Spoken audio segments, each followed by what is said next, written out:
മനസ്സിലായി. ഇന്നലെ ഒരാൾ ഓടി വന്നിട്ട് പറയാണ്, അച്ഛാ ഇതെന്താണ്, എൻ്റെ മാതാവിൻ്റെ മധ്യസ്ഥയാണ്, അയ്യോ ഇതൊക്കെ കേൾക്കും എനിക്കാകെ ഇത് സങ്കടമായി, മാതാവ് മധ്യസ്ഥയല്ലേ എന്നൊക്കെ പറഞ്ഞു. അപ്പോൾ ഇത് യഥാർത്ഥത്തിൽ ദൈവത്തിനും മനുഷ്യർക്കുള്ള ഏക മധ്യസ്ഥൻ യേശുക്രിസ്തുവാണ്. നമ്മൾ റോമിൽ നിന്ന് നമുക്കൊരു അറിയിപ്പ് നമുക്ക് ലഭിച്ചിട്ടുണ്ട്. അത് പലരും അറിഞ്ഞു കാണും. അതായത് dicastery for the doctrine for the of the faith, DDF എന്ന് പറയും, dicastery for the doctrine of the faith. അങ്ങനെ ഒരു തിരുസംഘം അതിൻ്റെ ഭാഗമായി മാറ്റർ പോപ്പുലി ഫിദേലീസ്, അത് the mother of the faithful people of God, Mariam വിശ്വാസികളുടെ അമ്മയാണ്. അങ്ങനൊരു പ്രയോഗം കൊണ്ടുവന്നിട്ട് പറയുകയാണ്, ആളുകൾ ഇപ്പം ജോൺ പോൾ II പാപ്പായുടെ കാലം മുതൽ തന്നെ അതിഭക്തരായ മരിയ ഭക്തരായ ആളുകൾ അവർ മാതാവിനെ സഹരക്ഷക ആയി പ്രഖ്യാപിക്കണം എന്നൊരു മുറവിളി ഉണ്ടായി. മാതാവ് സഹരക്ഷകയാണ്, മാതാവ് ഇങ്ങനെ പറയാൻ തുടങ്ങി. അപ്പോൾ അത് കത്തോലിക്ക സഭയിലെ മാതാവിനെ കുറിച്ച് പഠിപ്പിക്കുന്ന 4 വിശ്വാസത്യങ്ങൾ AD 431 മാതാവ് ദൈവത്തിൻ്റെ അമ്മയാണെന്ന് സഭ പഠിപ്പിച്ചു. പിന്നീട് 649 മാതാവ് നിത്യം കന്യകയാണെന്ന് പഠിപ്പിച്ചു. പിന്നെ 1854 മാതാവ് അമലോത്ഭവയാണെന്ന് പഠിപ്പിച്ചു. 1950 മാതാവ് സ്വർഗാരോപിതയാണെന്ന് പഠിപ്പിച്ചു. അപ്പം അത് 1950 നവംബർ 1 മുനിഫിച്ചെന്തിസിമുസ് ദേവൂസ് എന്ന ഡോക്യുമെന്റ് വഴി മാതാവ് സ്വർഗാരോപിതയാണെന്നുള്ള ആ സത്യം സഭയെ പഠിപ്പിച്ചത്. അതിന് 75 വർഷം പൂർത്തിയായി. അപ്പം അതിനോടനുബന്ധിച്ച് ഇങ്ങനെ സഭയിൽ ഇങ്ങനെയുള്ള പഠനം ഇങ്ങനെ നടന്നുകൊണ്ടിരിക്കുകയായിരുന്നു. ഇപ്പം ഫ്രാൻസിസ് പാപ്പായുടെ കാലഘട്ടത്തിൽ പറഞ്ഞു, മാതാവ് സഹരക്ഷകയല്ല. മാതാവ് സഹരക്ഷക എന്ന് പറഞ്ഞു കഴിഞ്ഞാൽ നമുക്കൊരു തെറ്റുപറ്റും. യേശു ഏകരക്ഷകൻ എന്ന ആ കാര്യത്തിന് തെറ്റുപറ്റും.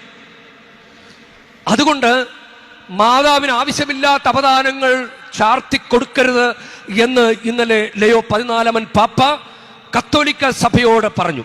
പലരും അത് തെറ്റിദ്ധരിച്ചിട്ടുണ്ട്.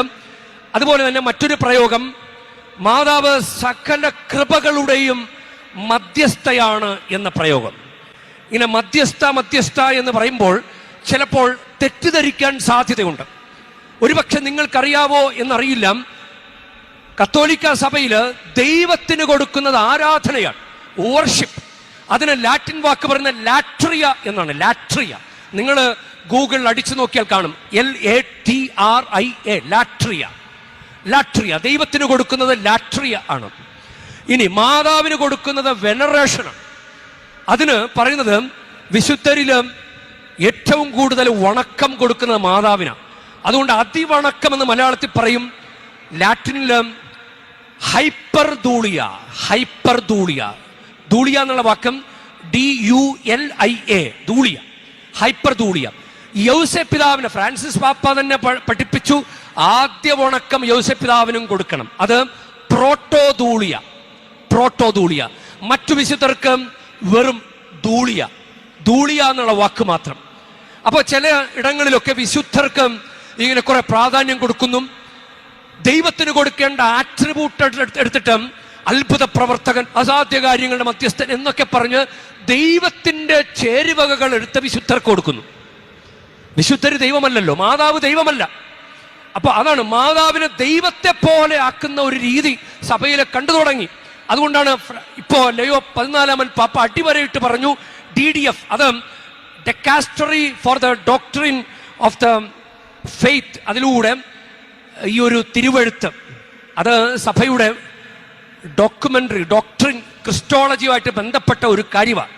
അപ്പൊ പലർക്കും അത് മനസ്സിലായി. ഇന്നലെ ഒരാൾ ഓടി വന്നിട്ട് പറയാണ്, അച്ഛാ ഇതെന്താണ്, എൻ്റെ മാതാവിൻ്റെ മധ്യസ്ഥയാണ്, അയ്യോ ഇതൊക്കെ കേൾക്കും എനിക്കാകെ ഇത് സങ്കടമായി, മാതാവ് മധ്യസ്ഥയല്ലേ എന്നൊക്കെ പറഞ്ഞു. അപ്പോൾ ഇത് യഥാർത്ഥത്തിൽ ദൈവത്തിനും മനുഷ്യർക്കുള്ള ഏക മധ്യസ്ഥൻ യേശുക്രിസ്തുവാണ്. നമുക്ക് വേണ്ടി, പാപികൾക്ക് വേണ്ടി മരിച്ചത് യേശുക്രിസ്തുവാണ്.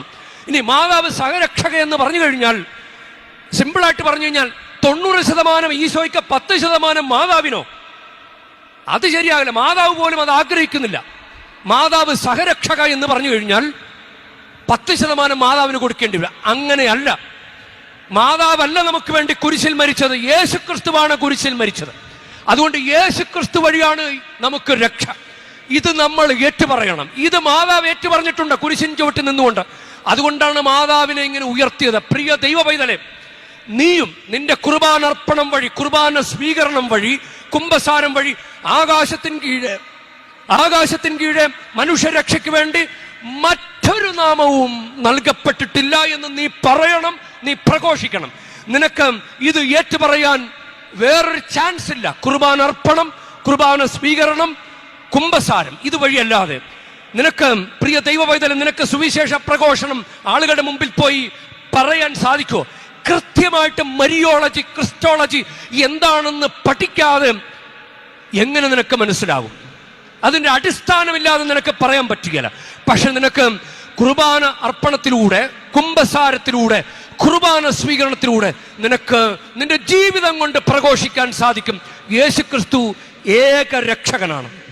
അതാണ് നടപടി പുസ്തകം 4:12 പത്രോസ് വിളിച്ചു പറഞ്ഞു. തള്ളിപ്പറഞ്ഞവൻ, എനിക്കവൻ അറിയാലെന്ന് പറഞ്ഞവൻ 10 മടങ്ങ് തീഷ്ണതയോടെ വിളിച്ചു പറഞ്ഞു, ആകാശത്തിന് കീഴെ മനുഷ്യരക്ഷയ്ക്ക് വേണ്ടി മറ്റൊരു നാമവും നൽകപ്പെട്ടിട്ടില്ല. അതിൽ വെള്ളം ചേർക്കരുത്.